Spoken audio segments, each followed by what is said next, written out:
ಪಿತನ ಸುತನ ಮತ್ತು ಪವಿತ್ರಾತ್ಮರ ನಾಮದಲ್ಲಿ ಆಮೆನ್. ತಣ್ಣೀರನ್ನು ದ್ರಾಕ್ಷಾರಸ ಮಾಡಿದಂತ ಅದ್ಭುತರು, ದುಷ್ಟ ಶಕ್ತಿಗಳ ಮೆಟ್ಟಿ ಬಂಧಿಸಿದ ಯೇಸುವೇ ಅದ್ಭುತರು.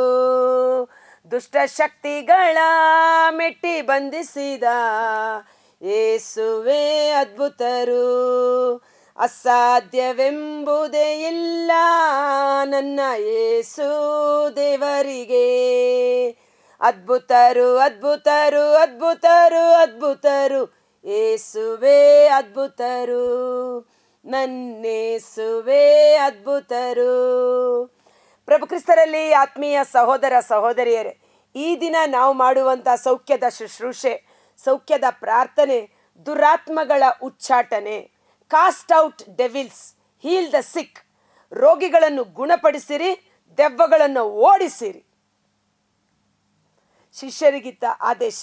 ಆದ ಕಾರಣ ಇವತ್ತು ನಾನಾ ವಿಧವಾದ ದುರಾತ್ಮ ಪೀಡಿತರ ಬಿಡುಗಡೆಗಾಗಿ ಈ ದಿನದ ಜೀವಸ್ವರದಲ್ಲಿ ನಾವು ಎಲ್ಲರೂ ಒಟ್ಟಾಗಿ ಸೇರಿ ಪ್ರಾರ್ಥಿಸೋಣ. ಮತ್ತಾಯನು ಬರೆದ ಶುಭ ಸಂದೇಶ 8ನೇ ಅಧ್ಯಾಯ ವಚನ 16. ಸಂಜೆಯಾಯಿತು, ದೆವ್ವ ಹಿಡಿದ ಅನೇಕರನ್ನು ಯೇಸುವಿನ ಬಳಿಗೆ ಕರೆತರಲಾಯಿತು. ಯೇಸು ತಮ್ಮ ಒಂದು ಮಾತಿನಿಂದಲೇ ದೆವ್ವಗಳನ್ನು ಬಿಡಿಸಿದರು. Praise the lord. ವಾಕ್ಯದ ಶಕ್ತಿ. ದೆವ್ವ ಪೀಡಿತರನ್ನು ಯೇಸುವಿನ ಬಳಿ ಕರೆತಂದರು. ಯೇಸು ತಮ್ಮ ಒಂದು ನುಡಿಯಿಂದಲೇ, ವಾಕ್ಯದಿಂದಲೇ ಎಲ್ಲ ದುರಾತ್ಮ ಪೀಡಿತರನ್ನು ಬಿಡುಗಡೆ ಮಾಡಿದರು. ಮಾತ್ರವಲ್ಲ, ರೋಗ ಪೀಡಿತರೆಲ್ಲರನ್ನು ಗುಣಪಡಿಸಿದರು. ಹೀಗೆ ನಮ್ಮ ದುರ್ಬಲತೆಗಳನ್ನು ಆತ ಸಹಿಸಿಕೊಂಡನು, ನಮ್ಮ ರೋಗ ರುಜಿನಗಳನ್ನು ಆತನೇ ಪರಿಹರಿಸಿದನು ಎಂಬ ಯೆಶಾಯನ ಪ್ರವಾದನೆ ನೆರವೇರಿತು. ಪ್ರವಾದಿ ಯೆಶಾಯನ ಮೂಲಕ ಬಂದಂಥ ಪ್ರವಾದನೆ ಯೇಸುವಿನ ಮೂಲಕ ನೆರವೇರಿತು. ಯೇಸು ತಮ್ಮ ಶಿಷ್ಯರಿಗೆ ಕೊಟ್ಟ ಅಭಿಷೇಕ ಮತ್ತು ಅಧಿಕಾರ. ಮತ್ತಾಯನು ಬರೆದ ಶುಭ ಸಂದೇಶ 10ನೇ ಅಧ್ಯಾಯ ವಚನ 8.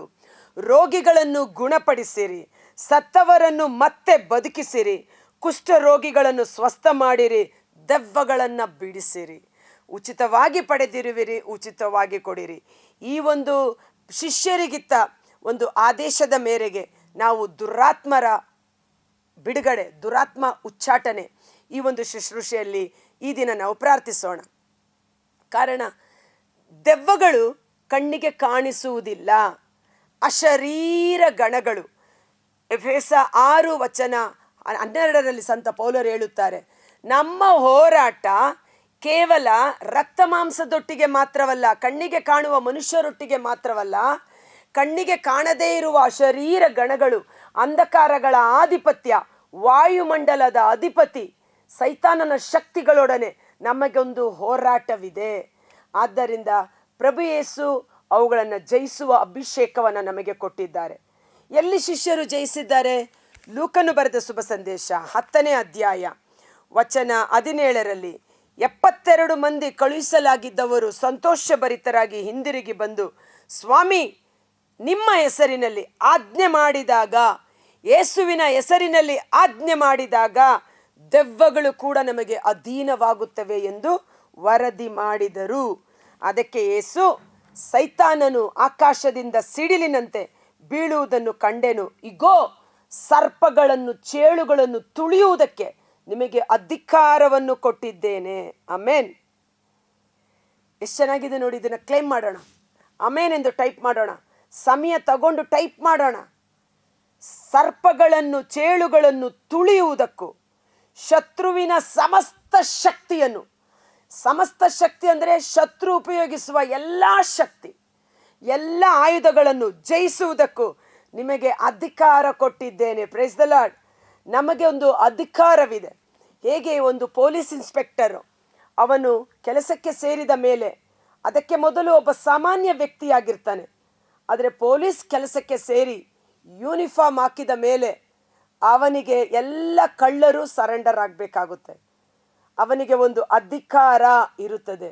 ಅದೇ ರೀತಿಯಲ್ಲಿ ಯೇಸು ನಾಮದಲ್ಲಿ ದೀಕ್ಷಾ ಸ್ನಾನ ಪಡೆದುಕೊಂಡಿರುವ ನಮಗೆ ದೇವರು ಒಂದು ಪವಿತ್ರಾತ್ಮರ ಅಭಿಷೇಕವನ್ನು, ಅಧಿಕಾರವನ್ನು ಕೊಟ್ಟಿದ್ದಾರೆ.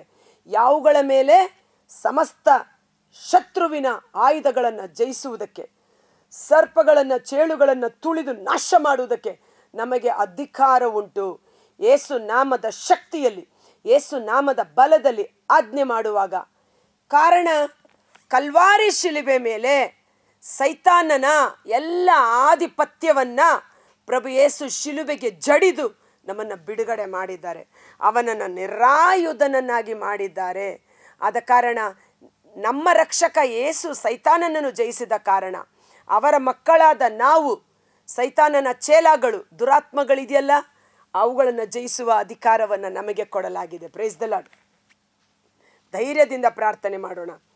ಯಾವುದೂ ನಿಮಗೆ ಹಾನಿ ಮಾಡದು, ಯಾವುದೂ ನಮಗೆ ಹಾನಿ ಮಾಡುವುದು ಭಯವೇ ಬೇಡ.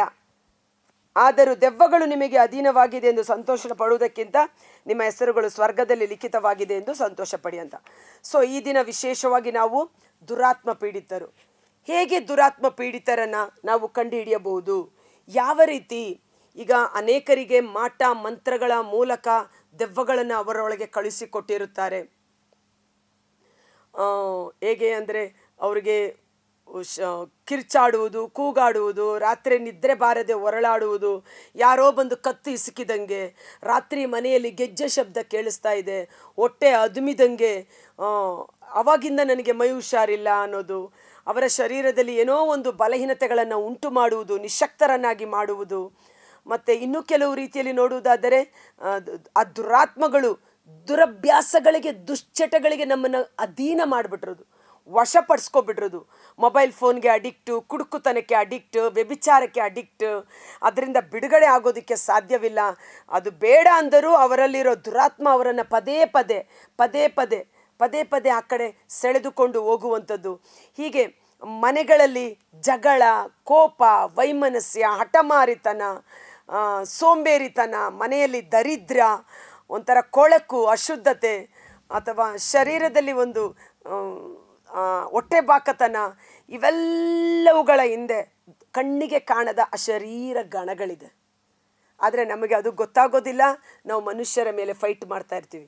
ಕಣ್ಣಿಗೆ ಕಾಣದ ಅಂಧಕಾರ ಶಕ್ತಿಗಳ ಆಧಿಪತ್ಯ ನಮ್ಮಲ್ಲಿ ಕೆಲಸ ಮಾಡ್ತಾ ಇರುತ್ತೆ. ಆದ ಕಾರಣ ಯೇಸು ಹೇಳಿದ್ರು, ಅವುಗಳನ್ನು ಓಡಿಸಿರಿ ಎಂಬುದಾಗಿ. ಮತ್ತಾಯನು ಬರೆದ ಶುಭ ಸಂದೇಶ 15ನೇ ಅಧ್ಯಾಯ 22ನೇ ವಚನ. ಯೇಸು ಸ್ವಾಮಿ ಅಲ್ಲಿಂದ ಹೊರಟು ಟೈರ್ ಹಾಗೂ ಸೀದೋನ್ ಪ್ರಾಂತ್ಯಕ್ಕೆ ಹೋದರು. ಅಲ್ಲಿ ವಾಸವಾಗಿದ್ದ ಕಾನಾನ್ ನಾಡಿನ ಮಹಿಳೆ ಒಬ್ಬಳು ಯೇಸುವಿನ ಬಳಿಗೆ ಬಂದು, ಸ್ವಾಮಿ, ದಾವೀದ ಕುಲಪುತ್ರರೇ, ನನಗೆ ದಯ ತೋರಿ, ನನ್ನ ಮಗಳಿಗೆ ದೆವ್ವ ಹಿಡಿದು ಬಹಳ ಸಂಕಟ ಪಡುತ್ತಿದ್ದಾಳೆ. ಅವಳಿಗೆ ಯಾವ ಸಂಕಟ ಎಂದು ಹೇಳ್ತಾ ಇಲ್ಲ, ಆದರೆ ಮನೆಯಲ್ಲಿರುವ ಮಗಳು ದುರಾತ್ಮ ಪೀಡಿತಳಾಗಿ ನರಳಾಡುತ್ತಿದ್ದಾಳೆ ಎಂದು ತಾಯಿ ಬಂದು ಯೇಸುವಿನ ಬಳಿ ಪ್ರೇಯರ್ ಮಾಡುತ್ತೆ. ಯೇಸು ಆಕೆಗೆ ಒಂದು ಮಾತನ್ನೂ ಹೇಳಲಿಲ್ಲ. ಶಿಷ್ಯರು ಹತ್ತಿರಕ್ಕೆ ಬಂದು, ಇವಳನ್ನು ಕಳಿಸಿಬಿಡಿ, ಒಂದೇ ಸಮನೆ ಗೋಳಿಡುತ್ತಾ ನಮ್ಮನ್ನು ಬೆಂಬತ್ತಿ ಬರುತ್ತಿದ್ದಾಳೆ. ಇವತ್ತು ಮಕ್ಕಳನ್ನು ಕಾಡುತ್ತಿರುವ ಎಲ್ಲ ದುರಭ್ಯಾಸಗಳು, ದುಶ್ಚಟಗಳು, ಮೊಬೈಲ್ ಫೋನ್ ಮೊದಲ್ಗೊಂಡು ಅವಿಧೇಯತೆ, ಕೋಪ, ಅಥವಾ ಅವರಲ್ಲಿರುವ ಎಲ್ಲ ವಿಧವಾದ ಕೆಟ್ಟ ಅಭ್ಯಾಸಗಳು, ಆ ದುರಾತ್ಮಗಳು ಅವರಿಂದ ಬಿಡುಗಡೆಯಾಗಬೇಕಾದರೆ ತಂದೆ ತಾಯಿಗಳ ಪ್ರಾರ್ಥನೆ ಬಹಳ ಮುಖ್ಯ. ಅವರಿಗೆ ಮಾತ್ರವಲ್ಲ, ಸ್ವತಃ ಗಂಡ ಹೆಂಡತಿಗೆ, ಹೆಂಡತಿ ಗಂಡನಿಗೆ, ಮನೆಯಲ್ಲಿರುವವರಿಗಾಗಿ ಪ್ರಾರ್ಥನೆ ಮುಖ್ಯ. ಶಾಂತಿ ಸಮಾಧಾನ ಇಲ್ಲದೆ ಇರುವುದು, ಸದಾಕಾಲ ಜಗಳ, ಪಿರಿಪಿರಿ, ಮನೆಯಲ್ಲಿ ಒಂಥರ ವಾತಾವರಣ ಕ್ರಿಯೇಟ್ ಆಗಿರೋದು, ಅದು ಸೈತಾನನ, ಕಣ್ಣಿಗೆ ಕಾಣದ ಸೈತಾನನ ಕೈವಾಡವಾಗಿರುತ್ತದೆ. ಓಕೆ.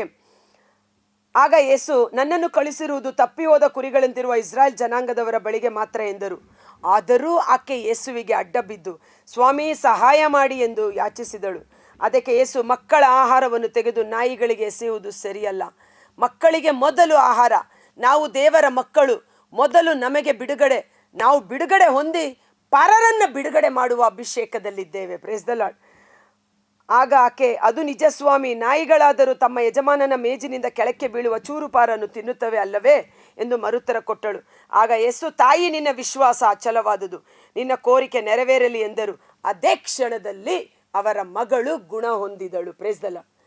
ಪ್ರಭು ಯೇಸುವಿನ ಬಾಯಿಯಿಂದ ಹೊರಟು ಬಂದ ಒಂದೇ ಒಂದು ನುಡಿ ಸಕಲ ದುರಾತ್ಮಗಳನ್ನು ಬಿಡುಗಡೆ ಮಾಡಿತು. ಆದರೆ ಆ ಒಂದು ವಾಕ್ಯ ಹೊರಟು ಬರಲು ಆ ತಾಯಿ ಎಡೆ ಬಿಡದೆ, ಸೋತು ಹೋಗದೆ, ನಿರಾಶರಾಗದೆ ಯೇಸುವಿನ ಪಾದಗಳಿಗೆ ಅಡ್ಡ ಬಿದ್ದು ಅಂಗಲಾಚಿ ಬೇಡಿದಳು. ಇವತ್ತು ಮಕ್ಕಳ ದುರವಸ್ಥೆ ಅಥವಾ ಕುಟುಂಬದ ದುರವಸ್ಥೆ, ಗಂಡನ ದುರವಸ್ಥೆ, ಗಂಡನಲ್ಲಿರುವ ಪಾಪ ಅಥವಾ ದುರಭ್ಯಾಸಗಳನ್ನು ನೋಡಿ ನಾವು ಹೇಗಾದರೂ ಹಾಳಾಗೋಗ್ಲಿ ಅಂತ ಬಿಡೋದಲ್ಲ. ಅವರು ಒಳ್ಳೆಯವರೇ, ಅವರೊಳಗೆ ಕಾರ್ಯ ಮಾಡುತ್ತಿರುವ ದುರಾತ್ಮನನ್ನು ಉಚ್ಚಾಟನೆ ಮಾಡಬೇಕಾಗಿದೆ. ಅದಕ್ಕಾಗಿ ಯೇಸು ನಾಮದಲ್ಲಿ ನಾವು ಪ್ರಾರ್ಥನೆ ಮಾಡಬೇಕು. ಮಾರ್ಕ 5:1-15 ನಾವು ನೋಡ್ತೇವೆ, ಆ ಒಂದು ದುರಾತ್ಮ ಪೀಡಿತನಾಗಿದ್ದ ವ್ಯಕ್ತಿ, ಒಬ್ಬ ವ್ಯಕ್ತಿಯಲ್ಲಿ ಗಣ ಸುಮಾರು 6,000ಕ್ಕಿಂತ ಹೆಚ್ಚಾದ ದುರಾತ್ಮಗಳು ಅವನಲ್ಲಿದ್ದವು. ಅವನ ಎಷ್ಟು ಜನ ಕಟ್ಟಿ ಹಾಕಿದರೂ ಅವನನ್ನು ಹಿಡಿಯಲು ಸಾಧ್ಯವಾಗುತ್ತಿಲ್ಲ. ಕೂಗಾಟ, ಚೀರಾಟ, ಕೋಪ, ಕಲ್ಲುಗಳಿಂದ ಜಜ್ಜಿಕೊಳ್ಳುವುದು, ಪದೇ ಪದೇ ತನ್ನನ್ನೇ ತಾನೇ ನಾಶ ಮಾಡಿಕೊಳ್ಳುವುದು. ಅನೇಕರಿಗೆ ನೋಡಿ, ನಾನು ಬದುಕೋದು ಬೇಡ, ನಾನು ಸತ್ತೋಗ್ತೀನಿ ಬಾಯಿ ತೆಗೆದ್ರೆ ಆ ನೆಗೆಟಿವ್ ಮಾತೇ ಬರ್ತಾ ಇರುತ್ತೆ. ಅವರೊಳಗಿರೋ ಸೈತಾನ ಆ ರೀತಿ ಅವ್ರನ್ನ ಪ್ರೇರೇಪಣೆ ಮಾಡೋದು, ನೀನು ಸತ್ತೋಗು ಅನ್ನುವ ರೀತಿಯಲ್ಲಿ. ಅವನು ತನ್ನನ್ನೇ ತಾನು ಜಜ್ಜಿಕೊಂಡು ಸಾಯ್ತಾ ಸಮಾಧಿಗಳ ಬಳಿ ಅಲಿಯುತ್ತಿದ್ದ. ಸಮಾಧಿಗಳು ಸೈತಾನನ ನೆಲೆ ಅನ್ನುವ ರೀತಿಯಲ್ಲಿ ಅಲ್ಲಿ ದುರಾತ್ಮಗಳ ಕಾಟ ಹೆಚ್ಚಾಗಿತ್ತು.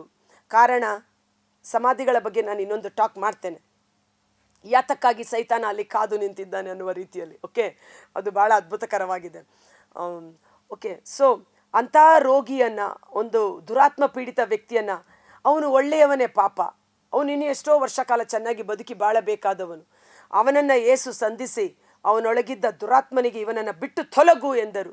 ಅವು ಹಂದಿಗಳೊಳಗೆ ಸೇರಿಕೊಂಡಾಗ ಅವನು ಇಮ್ಮಿಡಿಯೇಟ್ ಆಗಿ ಸ್ವಸ್ಥ ಮನಸ್ಸನ್ನು ಪಡೆದುಕೊಂಡ, ಒಳ್ಳೆ ಬಟ್ಟೆ ಧರಿಸಿಕೊಂಡ, ಯೇಸುವಿನ ಪಾದದ ಬಳಿ ಕುಳಿತು ದೇವರ ವಾಕ್ಯವನ್ನು ಕೇಳುವಷ್ಟರ ಮಟ್ಟಿಗೆ ಸೌಖ್ಯವನ್ನು ಪಡೆದುಕೊಂಡ.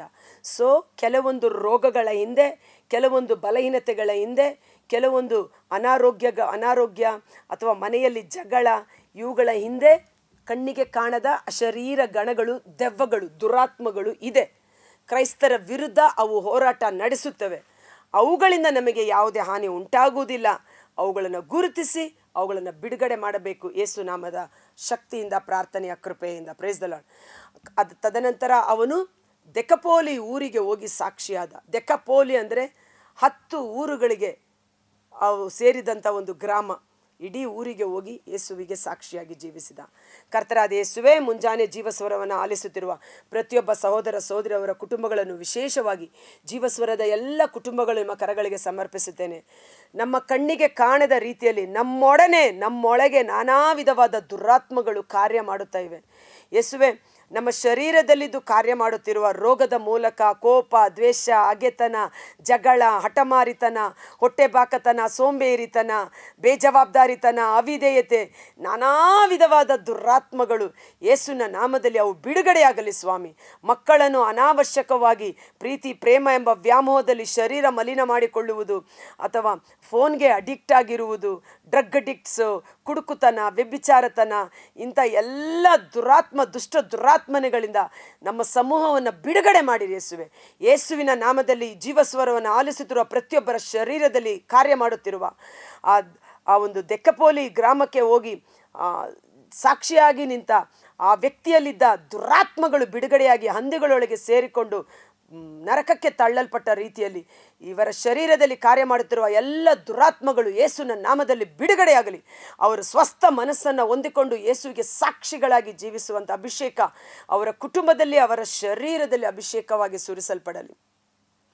ರೋಮ 16:20 ಶಾಂತಿದಾಯಕ ದೇವರು ನಿಮ್ಮ ಪಾದದಡಿಯಲ್ಲಿ ಸೈತಾನನ ತಲೆಯನ್ನು ಜಜ್ಜಿ ಬಿಡುವರು. ಯೇಸುವಿನ ನಾಮದಲ್ಲಿ ಅವನನ್ನು ಜಜ್ಜುತ್ತಿದ್ದೇವೆ. ಅವನ ಎಲ್ಲ ಕಾರ್ಯಗಳು ನಿಷ್ಕ್ರಿಯವಾಗಲಿ. ಇಸ್ರಾಯೇಲರ ವಿರುದ್ಧ ಮಾಟ ಮಂತ್ರವಿಲ್ಲ, ಶಾಸ್ತ್ರ ಶಕುನವಿಲ್ಲ. ನಮ್ಮ ಜೀವಸ್ವರದ ಕುಟುಂಬಗಳಿಗೆ ವಿರುದ್ಧವಾಗಿ ಶತ್ರುಗಳು ಉಪಯೋಗಿಸುವ ಎಲ್ಲ ಆಯುಧಗಳು, ಸಮಸ್ತ ಶತ್ರುವಿನ ಶಕ್ತಿ ಯೇಸುವಿನ ನಾಮದಲ್ಲಿ ನಿಷ್ಕ್ರಿಯವಾಗಲಿ.